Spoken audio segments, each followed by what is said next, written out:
થોડાક દિવસ પહેલા પાટીદાર સમાજના યુવાન બન્ની ગજેરા તેની સામે ગોંડલ તાલુકા પોલીસ સ્ટેશન ખાતે ગુનો નોંધાયો છે, જેમાં ગોંડલના એપીએમસીના ચેરમેન અલ્પેશ ઢોલારિયાને લઈને એક વિવાદિત વિડીયો તેમણે પોસ્ટ કર્યો હતો અને આ વિડીયો પોસ્ટ થયા બાદ અલ્પેશ ઢોલારિયાએ મામલે સ્થાનિક પોલીસ સ્ટેશનમાં ફરિયાદ નોંધાઈ હતી. આ ફરિયાદ નોંધ્યા બાદ બન્ની ગજેરાની નૈનીતાલથી ધરપકડ કરવામાં આવી હતી.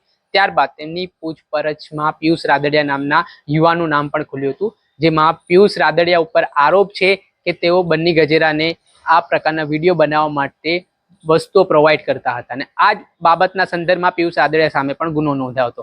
ત્યારે દિનેશ પાતર નામના જે ગોંડલના એડવોકેટ છે તે પિયુષ રાદડિયાને એડવોકેટ તરીકે પોલીસ સ્ટેશને પહોંચ્યા ત્યારે તેમના ઉપર પણ ગુનો દાખલ કરી લેવામાં આવ્યો. આ પ્રકારે ગુના દાખલ થયા બાદ હવે પાટીદાર સમાજના નેતાઓ પણ મેદાને પડ્યા છે.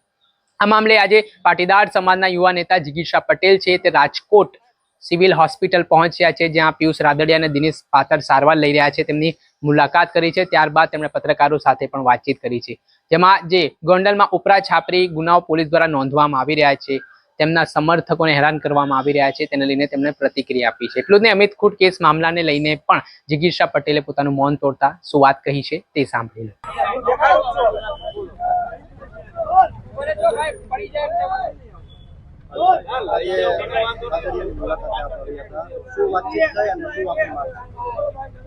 જે રીતે એને ટોર્ચર કરવામાં આવી રહ્યું છે, માનસિક રીતે ખૂબ જ ગંભીર હાલતમાં છે અને શારીરિક રીતે પણ ખૂબ જ ગંભીર હાલતમાં છે.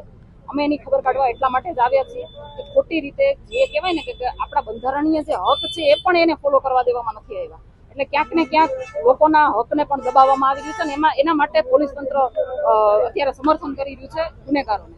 આજે મારે તમને એ જ કહેવું છે કે પોલીસ તંત્રને આમાં બધે ષડયંત્રો કરવામાં મજા આવે છે, પણ મને એ કહેવું છે કે જ્યારે રાજુભાઈ સોલંકી જુનાગઢથી જ્યારે એના દીકરા ઉપર અત્યાચાર થયો ત્યારે ગોંડલની અંદર આવીને જયરાજની સામે અવાજ ઊંચો કરે છે, તો તરત જ થોડાક ટાઈમની અંદર એની ઉપર ગુસ્સી ટોક લાગી જાય છે. જેવી રીતે કહેવાય ને કે નિખિલભાઈ ડોંગા એની ઉપર એની સામે બંધ પોકારે છે, એના થોડાક સમયની અંદર જ એની ઉપર ગુસ્સી ટોક લાગી જાય છે. દિનેશભાઈ પાતર એની આ લુખા તત્વોની સામે લડવા ઉભા થાય છે તો એના જેલ યોગ ચાલુ થઈ જાય છે. એવી જ રીતે પિયુષભાઈ રાદડિયાના પણ એના ગામમાં રહીને એનો સામનો કરે છે, એ અન્યાયનો સામનો કરે છે અને અમારું સમર્થન કરવા આવે છે, ત્યારે એની ઉપર પણ જેલ યોગ ચાલુ થઈ જાય છે અને એની હાલત એવી છે કે એ અત્યારે હોસ્પિટલના ખાટલે પડ્યા છે.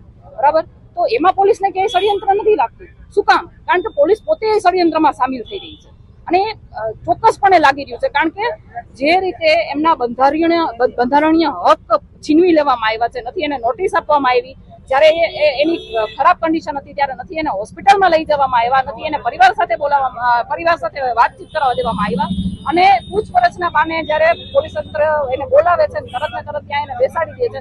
મારે એ કેવું છે કે આટલી બધી ઘટનાઓ આટલા બધા ટાઈમથી ચાલતી આવતી હોય તો એક જ દિવસે 4 FIR કેવી રીતે થાય?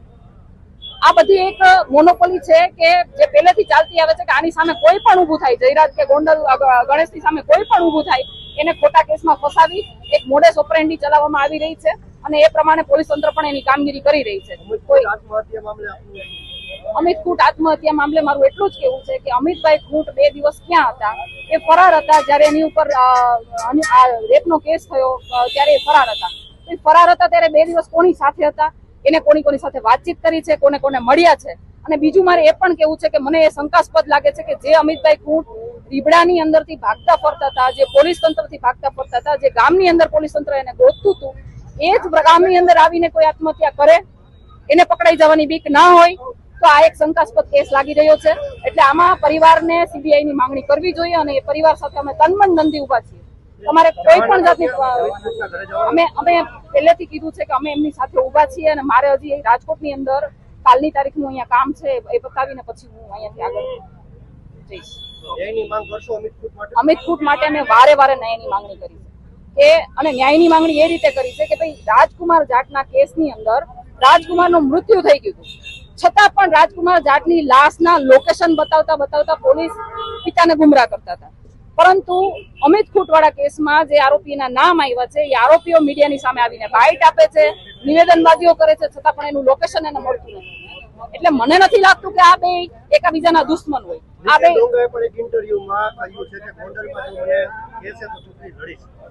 નિખિલભાઈ ડોંગા સાથે મારે પર્સનલ કોઈ પણ વાતચીત થઈ નથી અથવા તો પર્સનલી હું ક્યારે એને રૂબરૂમાં મળી નથી, પણ નિખિલભાઈ ડોંગાનો ઇન્ટરવ્યુ પછી મને અને પિયુષભાઈની હાલત જોયા પછી મને ખબર પડે છે કે કઈ રીતે સામાન્ય લોકોને જ્યારે એની સામે અવાજ ઉપાડવામાં આવે ને ત્યારે કઈ રીતે સામાન્ય લોકોને હેરાન પરેશાન કરવામાં આવે અને ખોટા કેસ કરવામાં આવે. અને પિયુષભાઈ રાદડિયાને અત્યારે એવી પણ ધમકી આપવામાં આવી છે કે તારી ઉપર અલગ અલગ જગ્યાએથી કેસ કરી પોલીસ તંત્ર દ્વારા ધમકીઓ આપવામાં આવી છે કે પાસા અને ગુસ્સી ટ્રક જેવા કેસ કરીને તને ભરાવી દેવાનો છે, તને અહીંથી છોડવાનો નથી.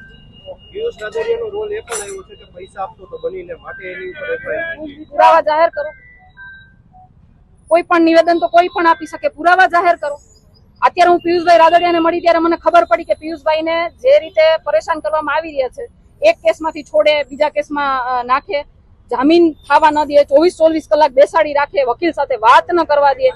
અને એના પછી પણ આટલું બધું થઈ ગયા પછી પિયુષભાઈ અત્યારે અહીંયા હોસ્પિટલમાં એડમિટ છે ત્યારે પોલીસ તંત્ર એના હોટલે એના પાર્ટનરો પાસે જાય છે, એને દબાવવાની કોશિશ કરે છે, એને નોટિસો મોકલવાની કોશિશ કરે છે, ધંધાકીય એને પતાવવાની કોશિશ કરે છે.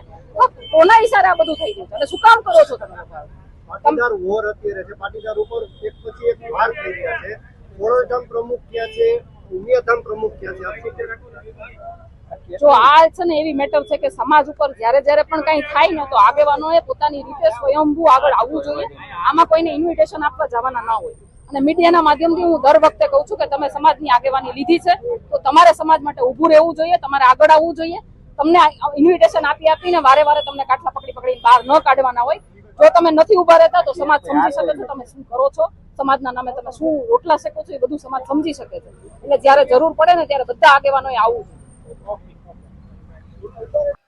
આપણે સાંભળ્યા હતા પાટીદાર સમાજના યુવા નેતા જિગીશા પટેલ. હાલ તેમનું ખૂબ જ મહત્વનું નિવેદન માનવામાં આવી રહ્યું છે. તેમણે ગોંડલ પોલીસની કામગીરી સામે સવાલ ઉઠાવ્યા. ગોંડલમાં જે કાયદાની વ્યવસ્થાની સ્થિતિ છે તેને લઈને પણ તેમણે અનેક પ્રકારના પ્રહાર કર્યા. એટલું જ નહીં, તેમણે કહ્યું કે ગોંડલમાં ભારતીય જનતા પાર્ટીના ઇશારે પોલીસ કામગીરી કરી રહી છે તેવા આક્ષેપો પણ તેઓ લગાવી રહ્યા છે. તેના જ કારણે ફરી એકવાર રાજકારણ ગરમાયું છે. હવે આ તમામ મુદ્દો ચર્ચાનો કેન્દ્ર બન્યો છે. ગોંડલના પડઘાવે ગુજરાતભરમાં પડી રહ્યા છે.